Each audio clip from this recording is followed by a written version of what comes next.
వీళ్ళ కోసం ప్రత్యేకమైన బోర్డు తేవాలి, వీళ్ళని ప్రత్యేకంగా ఆదుకోవాలి, వీళ్ళ పిల్లలకు ఒక మంచి చదువులు ఇవ్వాలి, వాళ్ళకు మంచి భవిష్యత్తు ఉండాలి అని ఇవాళ గల్ఫ్ కార్మికుల గురించి మన ప్రభుత్వం ఆలోచన చేస్తున్నది. తప్పకుండా తొందరలోనే ఇప్పుడు 11వ నెలలు ఉన్నాం. 10 నెలల్లో 4 నెలలు పార్లమెంట్ ఎన్నికలకే పోయినాయి. మీకు తెలుసు, మనం సరిగ్గా పరిపాలన చేసింది వచ్చిన కొత్తలో కొత్త సంసారమే 2-3 నెలలు. ఆ తర్వాత 4 నెలలు పార్లమెంట్ ఎన్నికల్లోనే పోయినాయి. 7 నెలలు తీస్తే సరిగ్గా కుదురుగా కుర్చీలో కూర్చొని సచివాలయానికి పోయి అధికారులతో మాట్లాడి పరిపాలనపరమైన నిర్ణయాలు తీసుకున్నది 4 నెలలే అని చెప్పి ఈరోజు తెలంగాణ సమాజానికి 4 కోట్ల ప్రజలకు నేను చెప్పదలుచుకున్నా. అయినా 10 సంవత్సరాలు చంద్రశేఖరరావు చేయలేని పనులన్నిటిని కూడా పడావు పెట్టిన ప్రాజెక్టులన్నిటిని కూడా తిరిగి పునః ప్రారంభించి ఈరోజు ప్రభుత్వం ముందుకెళ్తుంటే ఆయననేమో ఫామ్ హౌస్లో వండుకుంటాడు, వీళ్ళిద్దరేమో మన కాళ్ళలో కట్టబెట్టనికే తిరుగుతున్నారు. ఏలేశ్వరం పైన శనీశ్వరుడు వదలేదన్నట్టు ఇవాళ ఓడగొట్టి ఇంట్లో వండబెట్టిన అసెంబ్లీ ఎన్నికల్లో అధికారం పోయింది. పార్లమెంటులో సీట్లన్నీ పోయి గుండు 0 వచ్చింది. ఇప్పుడు వాళ్ళకు మెదడే పోయినట్టు అనిపిస్తుంది. అసెంబ్లీ ఎన్నికలలో అధికారం పోయింది, పార్లమెంటులో ఉన్న సీట్లన్నీ పోయినాయి. ఇప్పుడు వాళ్ళ ఏషాలు చూస్తుంటే ఉన్న మెదడు కూడా దొబ్బినట్టే నాకు అనిపిస్తుంది. ఏం మాట్లాడుతున్నారో నాకైతే అర్థమవుతలేదు. 10 సంవత్సరాలు మీరు ఇవన్నీ చేసి ఉంటే ఇవాళ రైతులకు 18,000 కోట్ల రూపాయలు 25 రోజుల్లో 23 లక్షల కుటుంబాలకు రైతు రుణమాఫీ చేయాల్సిన అవసరం నాకు వస్తుండేనా?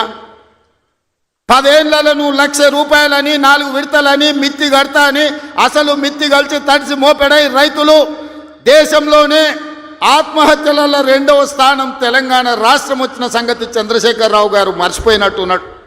మహారాష్ట్ర మొదటి స్థానంలో ఉంటే ఈ 10 సంవత్సరాలు తెలంగాణ రాష్ట్రం రైతుల ఆత్మహత్యలలో 2వ స్థానాన్ని ఆక్రమించింది.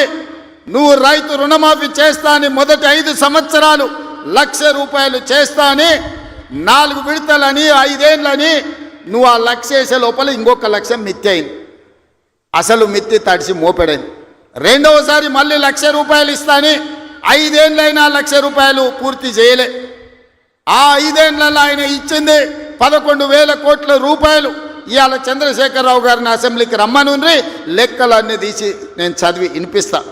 5 ఏళ్ళు అధికారంలో ఉన్న నువ్వు 11,000 కోట్ల రూపాయల రైతు రుణమాఫీకి 5 ఏళ్ళు తీసుకుంటే ఇందిరమ్మ రాజ్యంలో కాంగ్రెస్ ప్రభుత్వం 25 రోజుల్లో 23 లక్షల కుటుంబాలకు దాదాపుగా 18,000 కోట్ల రూపాయల రైతు రుణమాఫీ చేసి 2 లక్షల వరకు ఉన్న రైతాంగానికి మేము రుణమాఫీ చేస్తే పెద్ద మనిషిగా అభినందించాల్సింది పోయి, ఒకవేళ మనిషి పెద్ద మనిషివైనా నీకు చిన్న బుద్ధి ఉంటే మౌనంగా నన్ను ఉంటావేమో అనుకున్నా.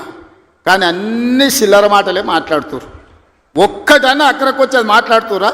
ఎవడన్నా సంసారం చేసేటోడు మాటలు మాట్లాడుతురా? వాళ్ళు తండ్రి కొడుకు అల్లుడు వాళ్ళని చూడండి ఒక్కసారి వాళ్ళు ఏమేమి మాట్లాడుతురో చూడండి. 10 ఏళ్ళు ప్రభుత్వం నడిపినాడు, 10 నెలలు కాకముందే నువ్వు దిగిపో మేము కూర్చుంటామంటారు. 10 ఏళ్ళు కూర్చున్నారు కదా, ఏం ఎలుగబెట్టిర్రు? ఎలుగబెడితే ఏం ఎలుగబెట్టిర్రో చెప్పండి. 10 ఏళ్ళు మీరు చేయలేని పనులు మేము చేస్తుంటే మీకు కడుపు నొప్పి వచ్చిందా? మీకు కాలు నొప్పి అయిందా? ఏం నొప్పి అయింది? మీకు ఏడో నొప్పి లేస్తుంది? నాకు అర్థమైతలేదు. మీ నొప్పికి మా కార్యకర్తల దగ్గర మందు ఉన్నది, పెడతారు. ఏడ పెట్టాలో ఆడ మీకు నొప్పి లేచిన కాడ మా వాళ్ళు మందు పెడతారు, సిద్ధంగానే ఉన్నారు. మీరు అనుకుంటున్నాం సోషల్ మీడియాలో 4 హౌల పోస్టులు పెట్టి పెద్ద మొనగాళ్ళం అనుకుంటున్నట్టున్నారు. మా వాళ్ళు ఏంటంటే అధికారం వచ్చింది ఇప్పుడు తొందరగా ఉంది అని కొంచెం రిలాక్స్ అవుతున్నారు. వస్తున్నాయి స్థానిక సంస్థల ఎన్నికలు, మా వాళ్ళు తయారవుతారు, అప్పుడు తెలుస్తుంది ఇద్దరికి బామార్దులకు. ఇవాళ నేను అడిగేది ఒక్కటే, 10 ఏళ్ళల్లో నువ్వు చేసిన రైతు రుణమాఫీ అంతా లెక్కలు తీద్దాం. ప్రభుత్వం నా దగ్గరనే ఉంది, వ్యవసాయ శాఖ మంత్రి ఈ వేదిక మీదనే ఉన్నారు తుమ్మల నాగేశ్వరరావు గారు. మొదటి 5 ఏళ్ళల్లో ఎంత విడత ఎంతమంది రైతులకు ఎంత రుణమాఫీ చేసినో లెక్కలు చెప్పుదాం. 2వ విడత 5 ఏళ్ళల్లో మళ్ళీ అధికారంలోకి వచ్చినాక ఎంతమంది రైతులకు ఎన్ని కోట్ల రూపాయలు ఇచ్చినో లెక్క తీద్దాం. 25 రోజుల్లో మనము 2 లక్షల రూపాయల మేరకు రైతులకు చేసిన రుణమాఫీని 2014 నుంచి 2018 వరకు, 2018 నుంచి 2023